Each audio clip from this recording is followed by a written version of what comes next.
और एक best coaching ली एंड प्रेप। तो मैंने देखा कि मैं ऐसा कौन सा फील्ड चूज़ करूँ जिससे मैं जल्दी सक्सेस हो जाऊँ। मैं लोअर मिडिल क्लास से हूँ, इतना नहीं कर सकता था। तो मैंने बहुत रिसर्च करने के बाद नर्सिंग फील्ड को चुना। स्टाफ के साथ मतलब ऐसा बिहेव होता है, मतलब बंधुआ मजदूरी की तरह स्टाफ को रखा जाता है प्राइवेट हॉस्पिटल के अंदर।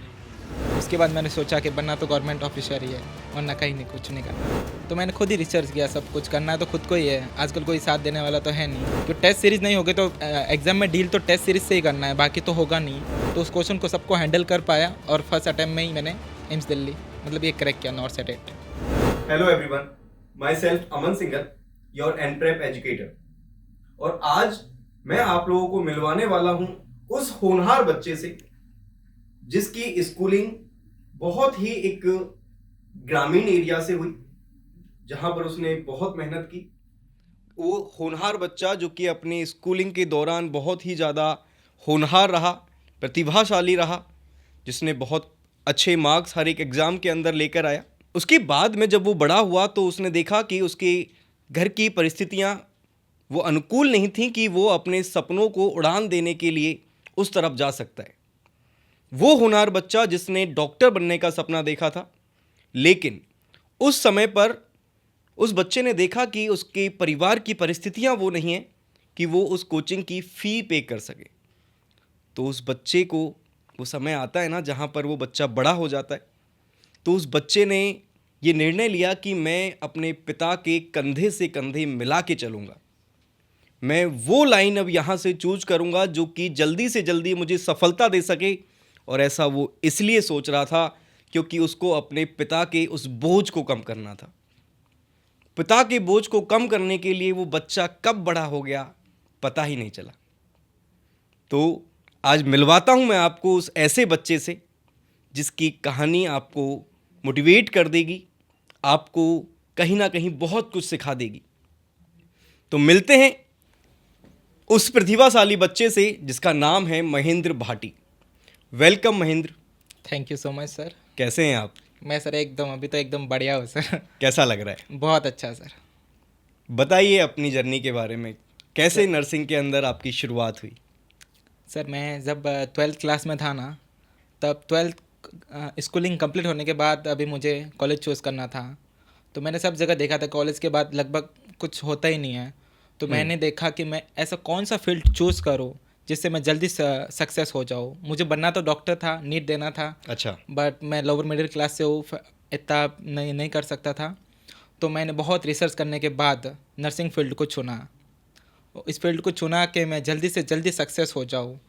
मतलब शुरुआत में तो ये था कि मैं ये मतलब प्राइवेट हॉस्पिटल में जाके भी कुछ ना कुछ कर ही लूँगा। अच्छा। बट जब मैंने फील्ड में एडमिशन लिया ना, तब मैं एक इंसिडेंस हुआ था। उसके बाद मैंने सोचा कि बनना तो गवर्नमेंट ऑफिसर ही है, वरना कहीं नहीं, कुछ नहीं करना। ओके। हम्म, आपने बोला कि मैंने खुद ने रिसर्च किया, हाँ। क्या मतलब है इसका? मतलब मैंने काफ़ी मतलब यूट्यूब पे, गूगल पे सब सर्च किया कि मतलब बीएससी के बाद क्या कर सकते हैं, मतलब कौन सा फील्ड चूज़ करूँ तो उसके बाद क्या कर सकते हैं। जब मैंने नर्सिंग फील्ड को देखा ना, तो मैंने काफ़ी जनों को देखा कि कॉलेज में एडमिशन लेते ही लोग ड्यूटी करने लग जाते, कमाने लग जाते हैं। अच्छा। मतलब कोई सेकंड ईयर में आया वो भी पैसे कमा रहा है, थर्ड ईयर में भी पैसे कमा रहा है। मैंने कहा ये तो ठीक है, इससे तो मैं अच्छा फाइनेंशियल कंडीशन वगैरह सब सही कर सकता हूँ ऐसे घर जी। की। तब मैंने जहाँ इस वजह से मैंने ये चूज़ किया नर्सिंग को। एक्चुअल में मैंने ये क्वेश्चन आपसे इसलिए पूछा क्योंकि जब हम 12th में 11th में होते हैं तो उस समय पर 11th में जब आते हैं तो स्ट्रीम चूज करने में बहुत सलाह ली जाती है, और जब 12th के बाद में हम आते हैं तो हमें उस कोर्स को चूज करने में बहुत सलाह ली जाती है। सलाह ले जाने का मतलब है कि हम बहुत अपने रिलेटिव्स को, अपने परिवारजनों को, अपने आस पड़ोसियों को बहुत पूछते हैं। ऐसा आपने क्यों नहीं किया? परिवार वाले तो सबको पता ही है कैसे होते हैं, फैमिली वाले मतलब मोस्ट ऑफ रिलेटिव। तो मैंने खुद ही रिसर्च किया, सब कुछ करना है तो खुद को ही है, आजकल कोई साथ देने वाला तो है नहीं, खुद ही सब कुछ करना है। तो मैंने जी। खुद ही सब कुछ ये किया था। ओके। जब नर्सिंग में एंट्री हो गई उसके बाद में कब लगा कि नर्सिंग में क्या कुछ हो सकता है, कैसे उस नर्सिंग को लेके सीरियस हुए आप? मैंने जब एडमिशन लिया ना, तो एडमिशन लिया तो 15 दिन के अंदर ही वो कोरोना काल था, लॉकडाउन हो गया था। जी। तो मैंने घर से, मैं हिंदी मीडियम का था, जस्ट इंग्लिश मीडियम में गया। तो मैंने उस टाइम फर्स्ट ईयर का ही प्रिपरेशन किया ऐसे, मैंने कहा फर्स्ट ईयर आराम से करना है। तो फर्स्ट ईयर में मैंने टॉप किया। अच्छा। फिर हाँ, फिर मैं सेकेंड ईयर में आया ना, तब मेरी हॉस्पिटल में 1 महीने ड्यूटी लगी थी। जी। तो उस ड्यूटी में मैंने बहुत चीज़ें नोटिस की। जैसे स्टाफ कि? के साथ मतलब ऐसा ऐसा बिहेव होता है, मतलब बंधुआ मजदूरी की तरह स्टाफ को रखा जाता है प्राइवेट हॉस्पिटल के अंदर। हम्म। तो मैंने प्राइवेट हॉस्पिटल की कंडीशन को देख के ये डिसाइड किया कि मुझे बनना तो गवर्नमेंट ऑफिसर ही है, जाना अच्छा। तो गवर्नमेंट हॉस्पिटल में ही जाना है, सेकंड ईयर में आप? सेकेंड ईयर में। जी। वरना मैंने कहा कोई और फील्ड में चला जाऊंगा, इस पे ऐसे तरीके से मुझसे नहीं रहा जाएगा। जी। तो मैंने सेकेंड ईयर से ही प्रिपरेशन स्टार्ट की मैंने। वाओ। हाँ, और कॉलेज कंप्लीट होते ही मैं सेलेक्ट हो गया सर, और सीधा एम्स न्यू दिल्ली। बहुत बढ़िया। हम्म। कैसे, क्या सफ़र रहा जब सेकेंड ईयर में सोचा कि गवर्नमेंट नर्सिंग ऑफिसर बनना है? क्योंकि मैं उस बच्चे की बात कर रहा हूँ जिसने 12th के बाद में ये सोचा था कि बस एक बार कुछ प्रिपरेशन हो जाए, पढ़ाई हो जाए, और उसके बाद चाहे जो जॉब मिल जाए। इनका कहना है कि मैंने उस समय पर गवर्नमेंट जॉब के बारे में नहीं सोचा था, मैंने सोचा था कि प्राइवेट कुछ कर लूँगा और इस तरह से अपने घर का साथ बटाऊँगा, घर का खर्चा उठाऊँगा, पिताजी का साथ दूँगा। अब ये बच्चा 2 साल के बाद में, मतलब अब ये सेकंड ईयर में आ गए हैं, इसके बाद में ये कह रहे हैं कि गवर्नमेंट ऑफिसर बनना है। तो वो जर्नी कैसे रही, उसके बारे में थोड़ा बताइए। मैंने सर सेकेंड ईयर में जब मैं आया ना, तब मैंने सोचा था कि अभी तो गवर्नमेंट ऑफिसर ही बनना, कुछ भी हो जाए। जी। तो मैंने सोशल मीडिया से सारों से दूरी बना ली, सब कुछ अच्छा। बंद कर दिया। बहुत प्यारी बात सिर्फ है। व्हाट्सअप था वो इन्फॉर्मेशन के लिए, बाकी सारों से कट डाउन। हम्म। और एक बेस्ट कोचिंग ली, एन प्रेप। जी। एन प्रेप से मैंने प्रिपरेशन स्टार्ट की। जी। सारे लेक्चर दे के नोट्स बनाए, लेक्चर दे के नोट्स बनाए। उस टाइम कॉलेज के टाइम में इतना मतलब नहीं रहता था, टाइम नहीं मिलता था। तो हमारा ऐसा था कि कॉलेज यदि मतलब लीव पर रहते ना तो उसका फाइन लगता था। अच्छा, ओके। तो मैं फाइन देता था और घर पे रह के पढ़ता था। ओके। मतलब मैंने फाइन दे दे के घर पे रह के पढ़ा, उस सिलेबस को कंप्लीट किया। जैसे कि मैं सेकेंड ईयर में था तो सेकेंड ईयर का सब कुछ सेकेंड ईयर में कंप्लीट कर दिया, थर्ड ईयर का भी थर्ड ईयर में कंप्लीट कर दिया। फिर सेकेंड ईयर कंप्लीट हो गया, फिर थर्ड ईयर में तो माइनर छोटे सब्जेक्ट थी, तो वो तो मैंने 1 महीने के अंदर सब कुछ कंप्लीट कर दिया था। वाओ। और फोर्थ ईयर का भी सब कुछ कंप्लीट कर दिया। और थर्ड ईयर में मैंने 1-2 रिवीजन भी मार दिया सारे सिलेबस के। और फोर्थ ईयर में मैंने फिर गाइड खरीदी, एक बेसिक एमसीक्यू की, एक मतलब वो एनक्लेक्स वाली एक गाइड खरीदी, और टेस्ट सीरीज से फिर जोड़ा। क्योंकि अब मेरा सारा सब कुछ कंप्लीट हो चुका था, सिलेबस कंप्लीट हो चुका था, एमसीक्यू बहुत सारे कर दिए थे। अभी मुझे ज़रूरत थी तो टेस्ट सीरीज़ की, क्योंकि टेस्ट सीरीज़ नहीं होगी तो एग्जाम में डील तो टेस्ट सीरीज से ही करना है, बाकी तो होगा नहीं। तो मैं टेस्ट सीरीज से जोड़ा डेली। सबसे पहले तो मैंने टॉपिक वाइज एमसीक्यू लगाए। एक बार सारे सिलेबस के टॉपिक वाइज एमसीक्यू कंप्लीट हो गए ना। ये आप कॉलेज की बात कर रहे हैं? कॉलेज की बात कर जी, रहा जी। हूँ, हाँ सर।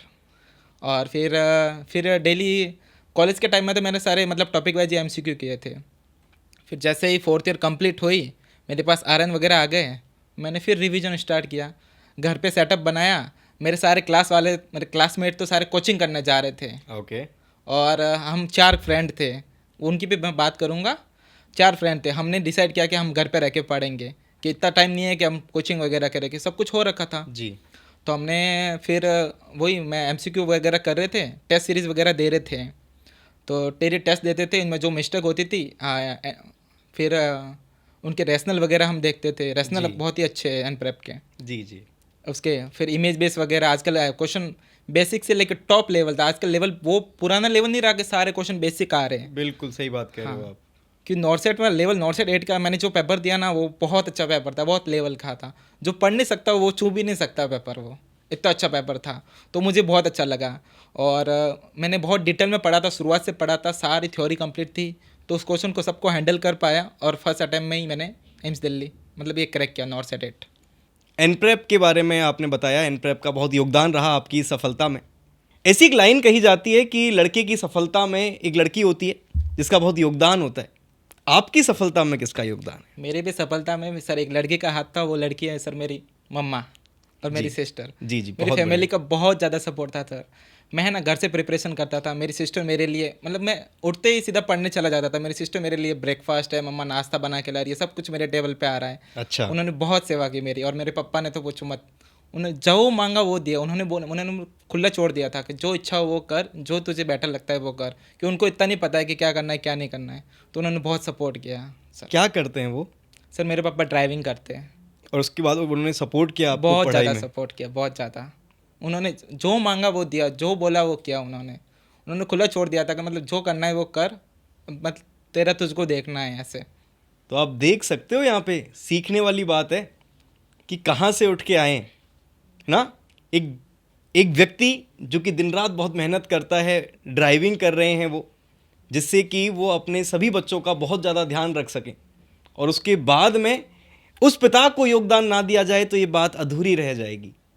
जिस पिता ने इतनी दिन रात मेहनत की और अपने उस बेटे को इतना सपोर्ट किया, और फिर देखो आज बेटा जिस मुकाम पर है उसमें पिता का योगदान, माता का योगदान, बहनों का योगदान, ये तो काबिल तारीफ़ है।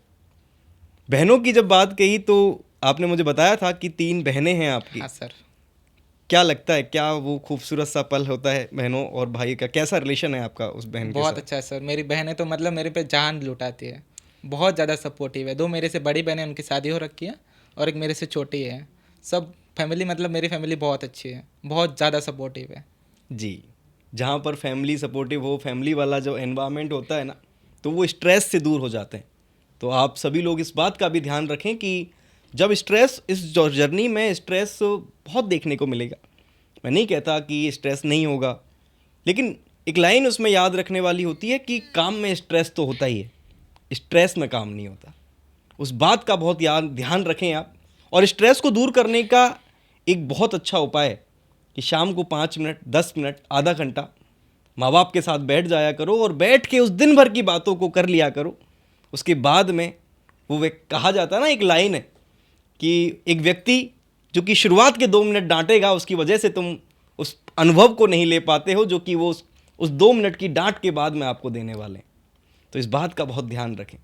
सो आपने प्रिपरेशन तो कॉलेज टाइम से ही शुरू कर दी थी, बहुत प्रिपरेशन थी आपकी, बहुत मेहनत थी, लेकिन जब एग्ज़ाम नज़दीक आता है तब तो नर्वसनेस हो ही जाती है। तो उस समय पर आपकी क्या स्ट्रेटजी रही थी कि जो लास्ट एग्ज़ाम का जो लास्ट टाइम था, क्या स्ट्रेटजी अपनाई आपने उस समय पर?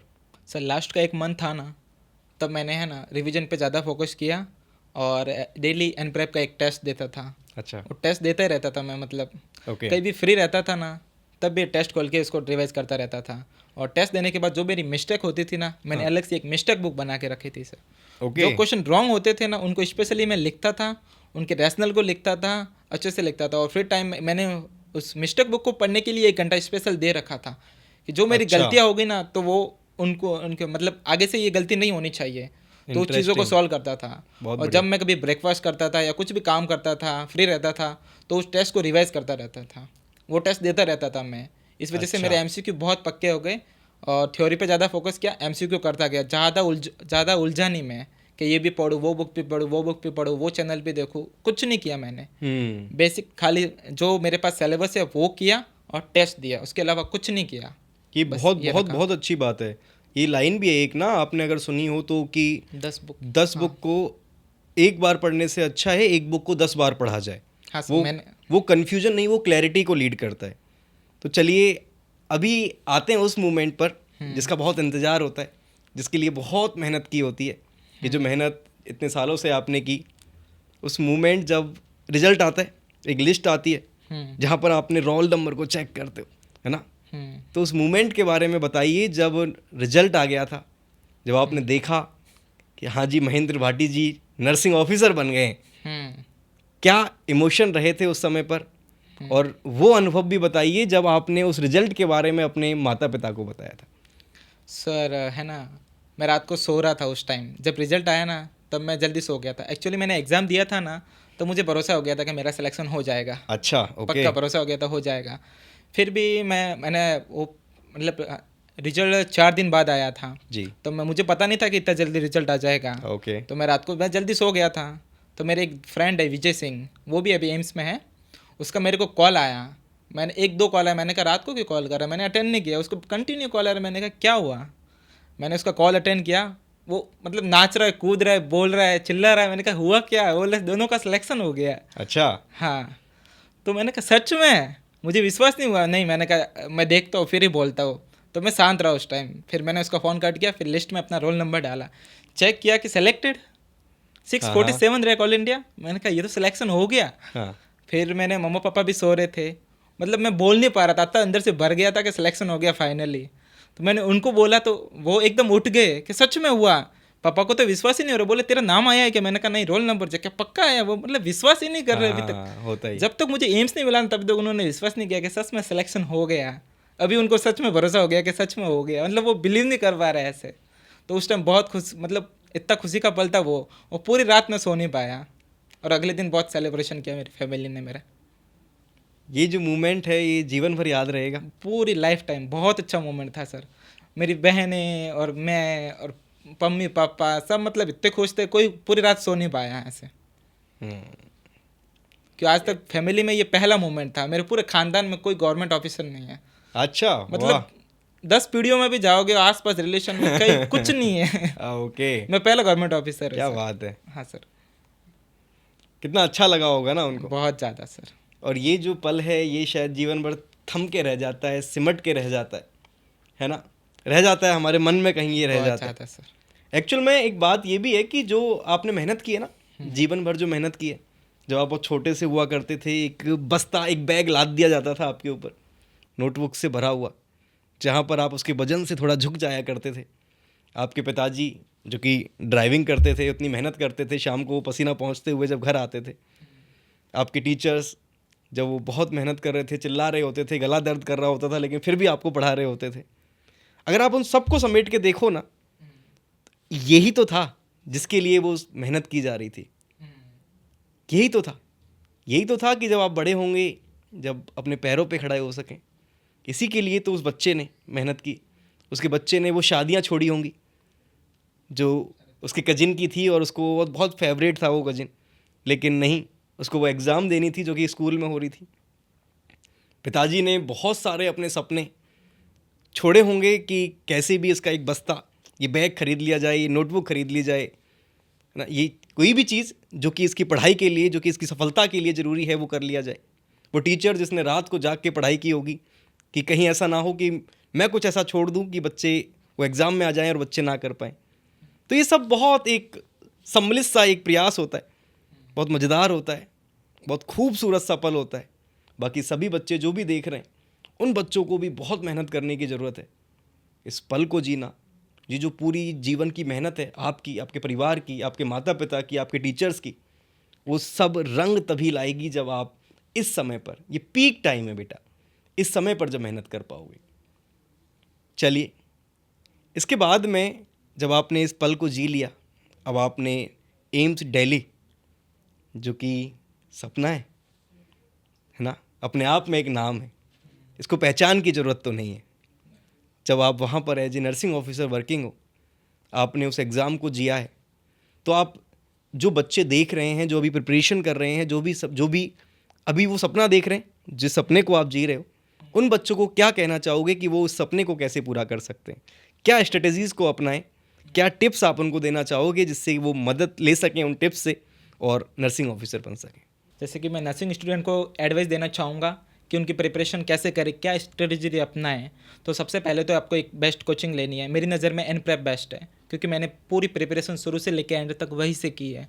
तो सबसे पहले तो आपको सारे कोचिंग के लेक्चर्स देखने हैं, उनके नोट्स बनाने हैं, उनको रिवाइज़ करना है। लेक्चर देखने, नोट्स बनाना है, रिवाइज़ करना है, और टेस्ट सीरीज़ लेनी है। टेस्ट सीरीज़ एनप्रेप के लिए तो बेटर है, बहुत बेस्ट है। उनके एनप्रेप रैशनल बहुत अच्छे हैं। तो डेली एक टेस्ट देना है, जो मिस्टेक हो, मिस्टेक बुक बनानी है अलग से, उसके अंदर लिखना है और उनको रिवाइज़ करते रहना है। सबसे पहले लेक्चर देखने, उनको नोट्स बनाने, अच्छे से रिवाइज़ करना है। बेस्ट डेली टेस्ट देना है। टेस्ट देना कभी मत बोलना, क्योंकि आपको एग्ज़ाम में डील करना है टेस्ट से। टेस्ट देते रहना है, कंटिन्यूटी कभी भी ब्रेक नहीं करनी है किसी भी हाल में। कुछ भी हो जाए, शादी ब्याह सब कुछ छोड़ दो, 6 महीने के लिए सब कुछ छोड़ दो। जब तक सिलेक्शन होगा उसके बाद सब रेगुलर शादी है, ये यही समझो तुम। तो रेगुलर प्रिपरेशन स्टार्ट कर दो अभी से, और इस तरीके से फॉलो करोगे ना तो जल्दी सिलेक्शन हो जाएगा आप। थैंक यू महेंद्र, बहुत अच्छा लगा आपसे बात करके।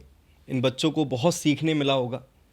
तो आपने आज जो मुलाकात की है, उनका नाम है महेंद्र भाटी, जो कि अभी एम्स दिल्ली के अंदर नर्सिंग ऑफिसर हैं। उन्होंने जो सपना देखा था बहुत साल पहले, उस सपने के पीछे उन्होंने बहुत मेहनत की और आज उस सपने को वो जी रहे हैं।